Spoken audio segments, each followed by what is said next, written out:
Right, ఇవాళ top 4 news ఏవేవైతే ఉన్నాయో అవి మనం స్క్రీన్ మీద చూస్తున్నాం. నిన్న గేట్లు ఎత్తుకెళ్లారు, ఇవాళ స్టార్టర్లు పీక్కెళ్లారు. రేపు ఆడబిడ్డల మెడలో నుంచి పుస్తెల తాళ్లు లాక్కెళ్తారా? ఆత్మగౌరవంతో బతికే అన్నదాతలపై వరుస దాష్టికాలెందుకు? అప్పుల పాలైన అన్నదాతలపై ఎందుకింత కక్ష?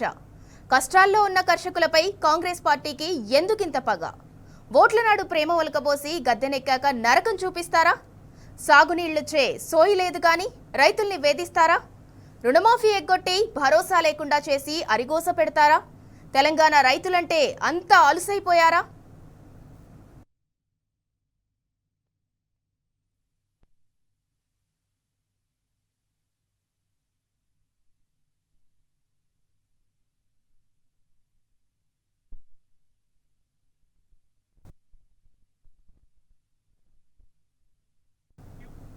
రైట్, ఇక ఇదే అంశానికి సంబంధించి మరింత సమాచారం మా ప్రతినిధి లివిల్ అందిస్తారు. లివిల్,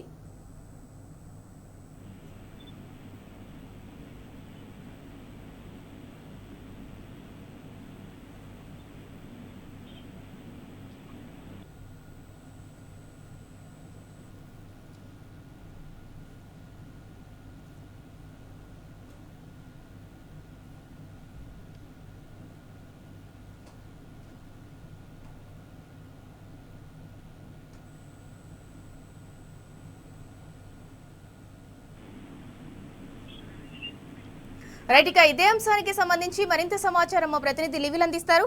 లివిల్, ఆత్మగౌరవంతో బతికే అన్నదాతలపై రేవంత్ సర్కార్ చూపిస్తున్న దాష్టికాన్ని ఎలా చూడాలి? దీనికి సంబంధించిన డీటెయిల్స్ ఏంటి? ఇంత 10 సంవత్సరాలు రైతు అన్నదాత రైతు ఒక ఆత్మగౌరవంతో బతికారు. కానీ 14 నెలల పాలనలో ఇవాళ రైతు అధోగతి పాలవుతున్నాడు.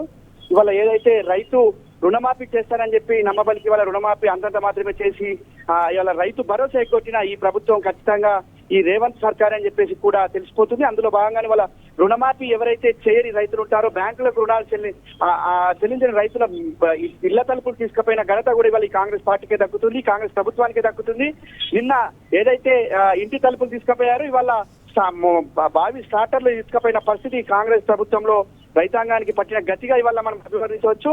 ఏదైతే రైతాంగానికి ఇచ్చిన మాట నిలబెట్టుకోలేని ప్రభుత్వం ఇవాళ రైతాంగాన్ని దగా చేస్తుంది, రైతాంగంపై కుట్రలు చేస్తుంది, రైతును ఒక చిత్రీకరిస్తుంది, రైతు పైన అనేక అవమానాలకు మోపే విధంగా ఈ రైతు ప్రభుత్వం అని చెప్పుకుంటున్న ఈ కాంగ్రెస్ పార్టీ అనేక అవమానాలకు గురి చేస్తుంది. అందులో భాగంగానే తలుపులు ఎత్తుకపోవడం కావచ్చు, స్టార్టర్లు ఎత్తుకపోవడం కావచ్చు, మీటర్లు ఎత్తుకపోవడం ఇవన్నీ చూస్తుంటే ఖచ్చితంగా ఇది రైతు వ్యతిరేక ప్రభుత్వం అని చెప్పేసి కూడా ఈ సందర్భంగా అర్థమవుతుంది.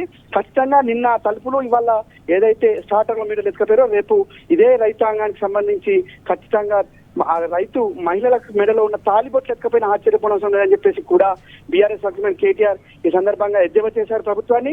ఇప్పటికైనా ప్రభుత్వం ఆలోచన చేయాలి. ప్రభుత్వం ఇలాంటి అవమానకరమైన రైతులను అవమానపరచొద్దు, రైతులను ఒక రాజుగా చూడాలి, రైతుకు గౌరవం ఇవ్వాలి. దేశానికి అన్నం పెట్టే రైతుని విధంగా చూస్తే రైతు పరిస్థితి ఏందని చెప్పేసి కూడా ఈ సందర్భంగా బీఆర్ఎస్ వర్గమైన కేటీఆర్ ఎద్దేవా చేశారు. ఏదైతే రైతు ప్రభుత్వం అని చెప్పుకుంటున్న ఈ ప్రజా ప్రభుత్వంలో పూర్తిగా రైతాంగాన్ని సంక్షోభం దిశను తీసుకుపోయింది, పూర్తిగా రైతాంగాన్ని అధోగతి చేస్తుంది.